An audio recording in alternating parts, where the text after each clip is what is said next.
This is the Voice of the Land podcast.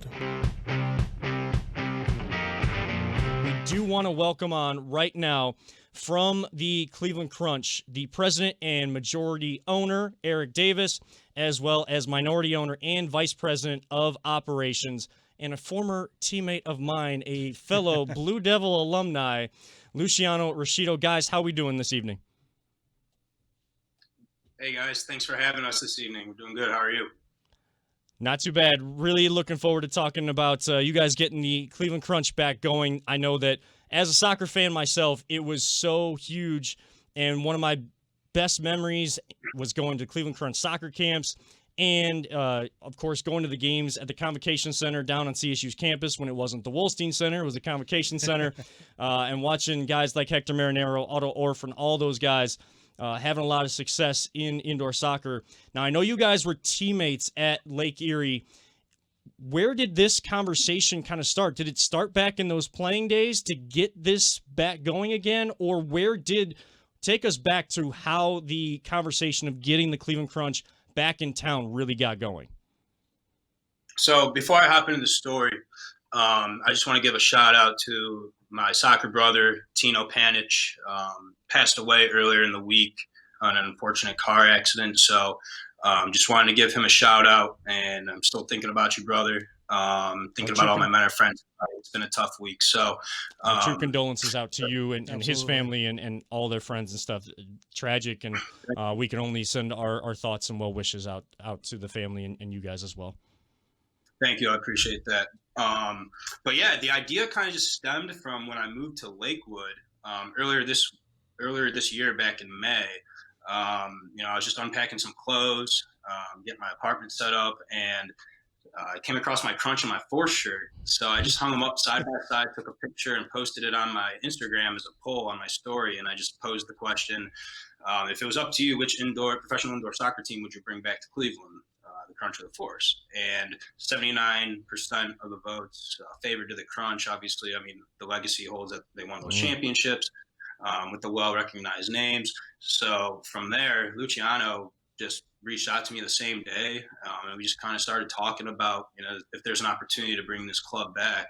And from there, we just started linking up more, doing our research, found out the trademark was available. So that was huge from the legal standpoint. So we started just a rebranding process, got the things trademarked, got the business set up. And then from there, we started talking with owners around the league, just gathering information, just figuring out what we need to do on our end to make this dream a reality, right? So we did that, and then from there it just kind of unraveled into getting a group of 10 of us as a team in place. And so since that time, it's been a quick 5 to 6 months just getting things unraveled from the business side. And Lucci, I mean, I've seen the Instagram posts and everything like that with you guys reconnecting with Cleveland legends like Hector Marinero and Otto Orff. What kind of role do they have in this process to get the Crunch going, and how is that connection built, and how is that growing over time right now? I mean, Hector serves as a pretty big advisor to the organization. We talk with him frequently. He definitely is working hard behind the scenes. Otto, Zoran Karic, Tony Dore, just a few other former members of the Crunch that we work closely with. Ever since we've been able to connect with them, and they've jumped on board to help us get where we need to be.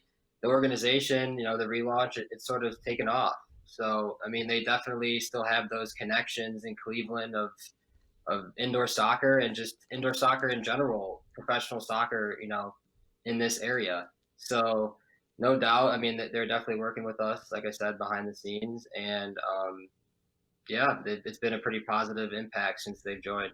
Yeah, just to add to that, we knew coming into this that they were going to be an integral piece to making this happen, because those were the guys who lived it, they breathed it, slept it, they live that day to day, they understand the routine in the league, how to operate. So it's huge for us to have those guys in our corner, just to help us not only from the business side, but from the player side as well. and evaluating talent as we move closer to tryouts. So we knew coming into this that we needed their support to be in our corner. It's a huge part of our marketing. For me, guys, I just want to know, like, who were some of your guys' like idols growing up, for soccer, and, who did you guys really look up to, and, who was your favorite crunch back in the day? So kind of piggyback off what Kevin said earlier about attending those crunch camps and the force camps. I used to play goalie back in the day when I was little, so I really loved Otto Orff. He was my favorite player for sure. Zoran, Hector, I mean, those guys scoring the goals, making the excitement happen. So pretty much every, you know, well-known player that went through the crunch, I mean, definitely brought me joy in my younger years and influenced my love of the game today.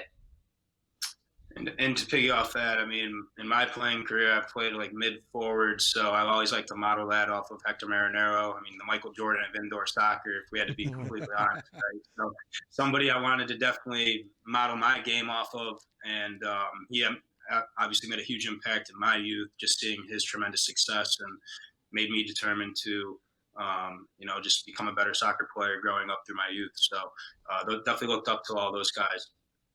And guys, we do have someone tuning in from Buffalo, New York. Adam Huzzle is telling you guys congrats on getting indoor soccer back going again, and hope that Buffalo can do the same and renew that rivalry that Cleveland and Buffalo once had.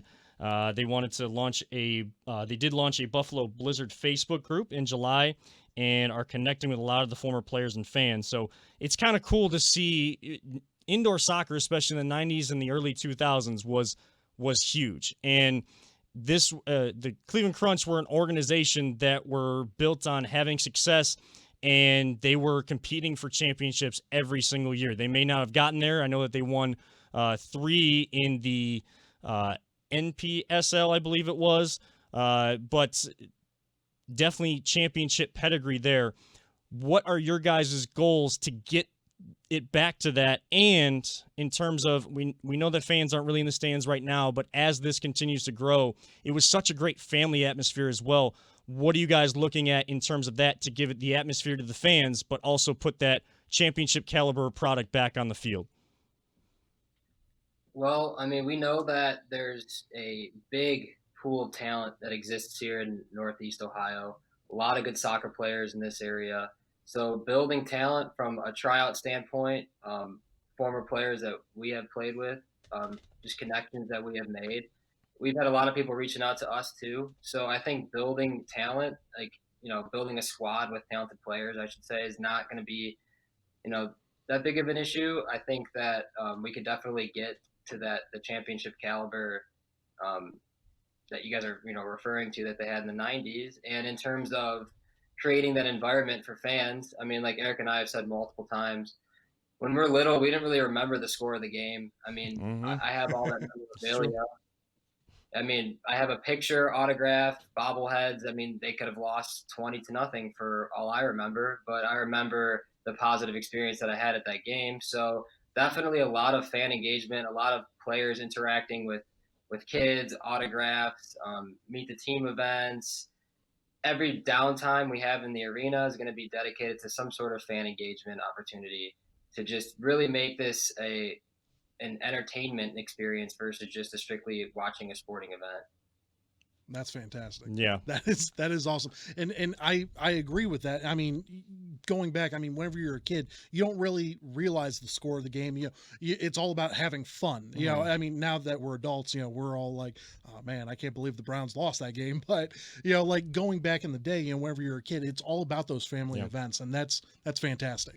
Yeah, and of course, back then you've seen it all the way through. All Cleveland teams and the Crunch were at the forefront of it, having great family entertainment and allowing kids to have those memories like all of us did. And I mean, I still have, before it was even cool, I still have a Cleveland Crunch red Vuvuzela in my room that I have held on to. And yes, there's a lot of stuff in boxes and memorabilia in boxes, but that's one thing that I hold near and dear to my heart, because it was a great experience at that game, spending time with family and enjoying a sport that, nobody in my family really played, and it was a great time there. And you guys mentioned the tryouts coming up, I believe, December 12th and 13th. Let people know how they can get involved if they want to try out and get involved actually playing for the Cleveland Crunch. So our tryout dates are set for December 12th and 13th, which is a Saturday, Sunday next month, from 12 to 2 in the afternoon. You can find registration for tryouts on our website, www.theclevelandcrunch.com. And then if you click on the tryouts tab, it'll direct you to our Eventbrite page. So that's the the way to get registered for our tryout dates set for December 12th and 13th. And I know that team gear has just started to release on the website as well. Is that correct? Yep. Team shop just released last Friday night, I should say. And yeah, up and running. Again, you can find that through our website on the team store tab. And a lot of great gear already out there, and I know that there's a lot of excitement brewing in town for that. Just want to get you guys out of here kind of on a more broad soccer conversation, because Paulus isn't the biggest soccer guy, neither is Peter, but Lucci, I grew up watching another football. Yes, I know. Yeah. I understand. But Lucci, about, we've been together, we've been in the trenches together playing out there, and of course, all three of us getting out there and coaching and helping the youth enjoy the game that we all love as well. Now we see it on a more national level. How can the United States, even outdoor soccer in this conversation, we see a lot of the young players, Christian Pulisic at Chelsea, Weston McKennie at Juventus, and names are going on and on. I know that Gio Reyna over at Dortmund in the Bundesliga in Germany. The men's team seems to be picking up some young talent, but it has been an issue, it seems, to develop on the world stage. The women have been at the forefront of that. They are the pinnacle for that. What does it take to get both the men and the women's programs here in the U.S. to be continuously competing on the world stage and generating more intrigue in the sport of soccer here in America? What is that going to take? Yeah, that's a great question. That's actually a question that I came across earlier in this year, just from watching an interview on TV. Alexi Lalas, a former national player, was on Fox Indoor Soccer. It's just a live soccer show on Fox Sports. And they had Landon Donovan on at the time. He accepted his head coaching position with the San Diego Loyal, which is a USL Championship division team. So he was asked by Alexi Lalas asked Landon Donovan and goes, what does America need to do to develop soccer talent in the United States? Because obviously to the Germanys of the world, the Englands and the Italys of the world, we are sufficiently behind when it comes to developing the youth. And Landon Donovan's answer was quick, short, and simple. He just said, we just need to do a better job really honing in on the youth talent and developing them the right way like these other countries do. And that spoke to me because that led me to taking a coaching position with the U10 boys team out of Geauga Federation Soccer Club, and had a very successful season. And those kids made an impact on me, I think, more than I made on them. Currently doing some personal training sessions with them since the off season has taken place. So that's really where it needs to start, is getting these kids exposed to developing the right way, not just going out and kicking shots on goal to warm up, really focusing on their foot skills, the tactics, the technical side of and strategy of where they play, how they play, and just getting them brought up to speed. I mean, you can just see it today in like the high school soccer world, like it's very underdeveloped. So to have this opportunity to really work with the youth and develop those foundational skills, I think is absolutely vital if we want to compete at a high level from a U.S. men's, U.S. women's national pool of talent. Not making the World Cup 2 years ago, I mean, in the United States, that's not acceptable. So it really shows that from the reflection of that we need to really start focusing on not when they're 12 or 13 or 14 years old, more like that 7, 8, 9 years old stage where before they reach that adolescence, they're already learning how to function with their feet. They're learning the coordination. They're learning the balance, the agility. So just those crucial development techniques is really something that needs to be, I think, pushed at a younger age so they can develop that much more as they continue to grow into those high school years. And Lucci, I know that you see it coaching as well, coaching over at Menor High School as well. I mean, it's more difficult probably, and agree to disagree with me if you want, but I always feel like it is more difficult to try to go back to the basics once you get them in that realm of that, what Eric is talking about, that 12, 13, 14-year-old range, instead of getting them young and helping them develop, whether they decide to play high school or keep going on the club track. How do you see that kind of going where you're coaching at, Lucci? Yeah, I mean, I agree with that. It goes back to what Eric said. You got to build good habits early. You got to build good training habits, just good attitude towards the game. You got to develop a winner at a young age, and it's definitely hard to go back after a player reaches a certain age. It's just hard with any sport, and it's another problem that we have with the development of youth soccer in the United States. It's not often taken seriously from a young age. Most kids just play rec. Club coaching is really expensive. So it just goes back to, yeah, you have to do it at a young age, and you have to develop good habits, and you have to teach players how to become a winner, and teach players how to learn from their losses per se, and just get better every single day. And a lot of kids in a lot of sports, I think, struggle with that today. And thing, I mean, you guys are hitting the nail right in the head. I mean, this is why I wanted to have this conversation to kind of close this out as well, because I knew you guys felt as passionate as I do about it, and kind of seeing even in our community, Lucci, where we grew up, being able to develop a travel league a few years back, and then those players developing from there into being asked instead of going out and trying out, being asked to come look at playing with the club teams in the area, with the Croatia Juniors and Cleveland Select, and then, of course, moving up to possibly being looked at for U.S. developmental type teams. That's the kind of development starting from, when I started coaching the one group I had, 7, 8, 9, then they were able to develop that way, and now they're having a huge impact already as freshmen in high school, and kind of instilling that actual soccer culture there that is so big. And Eric, you said it best. Coaching really it's so rewarding because you learn so much more from these kids than they learn from you, honestly.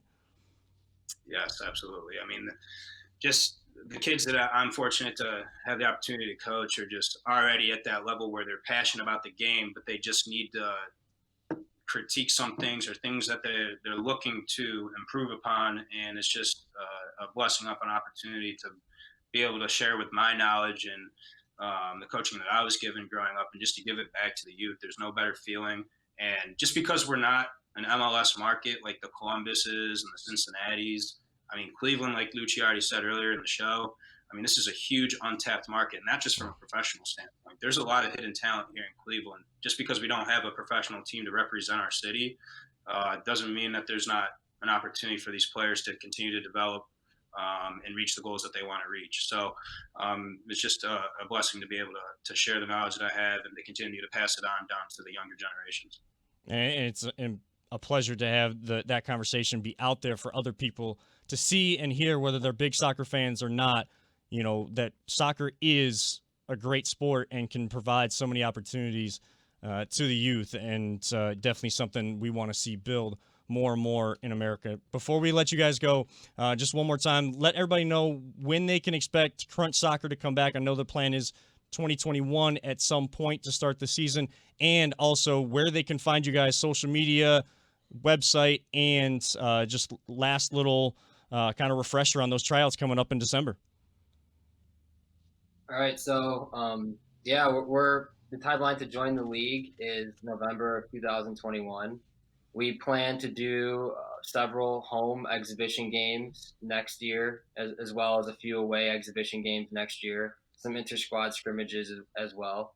You could find us on Instagram at Cleveland Crunch, on Twitter at crunchtime__ Cle, and on Facebook, just the Cleveland Crunch, and our website is www.theclevelandcrunch.com. And I know that those tryouts coming up on December 12th and 13th. Where are those tryouts going to be held again there, guys? So the tryouts will be held at the Soccer Sportsplex out in North Olmsted. Oh, that's a great facility out there in North Olmsted. I've been out there, played, coached out there. Who knows? Maybe you'll see these old bones give it a go. Shot. You know. Yeah. Why not? Why not? Hey, you got to send a red vuvuzela picture to Luciano so I can get a glimpse of him. I'm curious. I will make sure to send it along. Eric, Lucci, it has been a pleasure Thank you. speaking with you guys, and you guys have all the support here at Voice of the Land. And Absolutely. any progress you guys are making, anything you guys need to come on and promote to get that word out there, we are here. We are going to be supporting the Crunch for sure. And so keep building that connection as well. And anything you guys need, we're always here. And so glad to have indoor soccer coming back. We appreciate you guys coming on this evening. Thank you. Appreciate it. We appreciate you guys for the opportunity. Thank you so much. Thank you. Thank you. That was Eric Davis and Luciano Ruscitto, the president and vice president of the upcoming 1 year away Cleveland return of indoor soccer and the Cleveland Crunch to the city of Cleveland, to the land. Again, great memories there. I'm going to have to find that vuvuzela. I'm going to have to, I know I have that in the closet. I'm going to have to find that and send that picture once I get home. Guys, I know that soccer isn't big here in America, but I wanted to have other people kind of have that conversation too, that it's not just for soccer, it's other sports. That if kids are really interested in it, you got to start them young and teach them right. Because now you see even in football, some of this, these safeties kind of launching at you. It's not really wrapping up. They're trying to knock the ball out. They're just trying to knock you off your feet, trying to hit you as fast and as hard as they can. Yeah. And you hear the color commentators talking about it all the time. I heard it in the Ohio State game last night. Got to wrap up. You got to form tackle to get guys to the ground. You can't always expect you're going to rip the ball out no matter what the talent discrepancy is. You cannot just do that. So at a younger age, teaching them the skills, the little nuances of the sport so that they actually grow and get to the point that maybe they're interested in. If they find something else they're interested in too, coaches, I know those guys and myself and anybody else who's coached in the past, the other goal is to give life lessons, life skills to these kids too, because if they play for me 1 year and they decide soccer's not for them, but they learn something from me. Sure. As much as I learn from them, they learn one thing from me that they can take into whatever they're passionate about in life.